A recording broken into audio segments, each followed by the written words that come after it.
ایک پارسی اور سید زادی کا واقعہ۔ حیرت میں ایک سید فیملی رہتی تھی۔ ان کے شوہر کا انتقال ہو گیا تو وہ بیوہ سید زادی غریب اور فاقوں سے مجبور ہو کر سمرقند کی طرف چل پڑی۔ وہ بیوہ خاتون سمرقند پہنچی تو ان کے ساتھ ان کی بچیاں تھیں، کوئی بیٹا نہ تھا۔ خاتون نے لوگوں سے پوچھا تو پتہ چلا کہ سمرقند میں دو لوگ بہت رئیس ہیں۔ پہلا رئیس مسلمان تھا اور دوسرا رئیس پارسی تھا۔ خاتون نے سوچا کہ پہلے مسلمان کے پاس چلتی ہوں۔ جب وہ رئیس مسلمان کے پاس پہنچی تو خاتون نے اپنی پریشانی انہیں بتائی اور کہا کہ میں سید زادی ہوں، میرے شوہر کا انتقال ہو چکا ہے، میں بہت مجبور ہو کر آپ کے پاس آئی ہوں۔ رئیس مسلمان شخص کہنے لگا کوئی شجرہ ہے تو دکھاؤ یا کوئی ثبوت دو کہ تم سید زادی ہو۔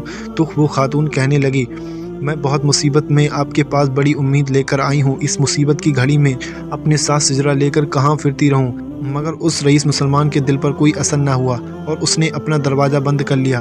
بیوہ خاتون نے مجبوراً رئیس پارسی کی طرف جانے کا ارادہ کیا کہ شاید وہاں سے کوئی مدد مل جائے۔ خاتون سید زادی نے اس پارسی کے دروازے پر پہنچ اپنی مجبوری بیان کرنے لگی۔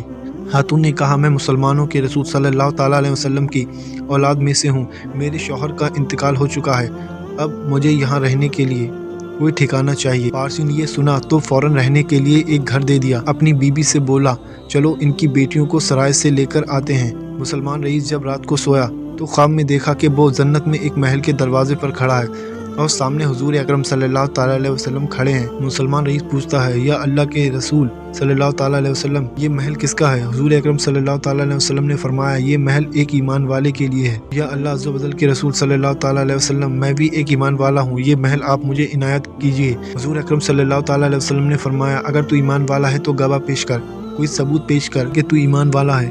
میری بیٹی تیرے دروازے پر گئی تھی تو نے سید زادی ہونے کا ثبوت مانگا تھا نا، اب تیرے پاس ایمان والا ہونے کا ثبوت ہے تو پیش کر۔ اس کی آنکھ کھلی تو بہت پریشان ہوا، نوکروں سے پوچھا کہ وہ خاتون سید زادی کدھر گئی تو نوکروں نے بتایا کہ وہ پارسی کے پاس گئی ہے۔ اس رئیس مسلمان نے سردیوں میں جوتے پہنے نہ کپڑے، بس دوڑ لگا دی اور پارسی کے دروازے پر پہنچ کر دروازہ کھٹکھٹانے لگا۔ پارسی باہر نکلا تو مسلمان نے کہا میری مہمان واپس کرو۔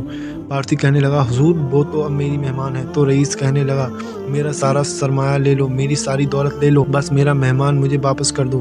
پارسی نے روتے ہوئے کہا حضور بنا دیکھے سودا کیا تھا، اب جب دیکھ چکا ہوں تو ہرگز واپس نہیں کر سکتا۔ جس خواب میں تجھ کو دھکے ملے ہیں اسی خواب میں نے بھی دیکھا ہے اللہ کے رسول صلی اللہ تعالیٰ علیہ وسلم نے تجھ کو دور کیا اور میری طرف دیکھ کر بولے تو نے میری بیٹی کو ٹھکانہ دیا ہے، تجھے اور تیری نسل کو جنت مبارک ہو۔ پارسی کہنے لگا میں تو کلمہ پڑھ کر ایمان لا چکا ہوں، الحمدللہ اب میں مسلمان ہوں، سبحان اللہ۔ حضور اکرم صلی اللہ تعالیٰ علیہ وسلم نے فرمایا کہ جس نے میری اولاد پر احسان کیا اور میری اولاد غریبی کی وجہ سے اس احسان کا بدلہ نہ چکا سکی تو قیامت کے روز میں اس احسان کا بدلہ چکاؤں، سبحان اللہ۔ دوستو یہ بہت ہی خوبصورت واقعہ ہم نے آپ کی خدمت میں پیش کیا تھا، تو ایسے ہی پیارے پیارے واقعے سننے کے لیے اور اسلامک نالج کے لیے ویڈیو کو لائک اور چینل کو سبسکرائب کریں۔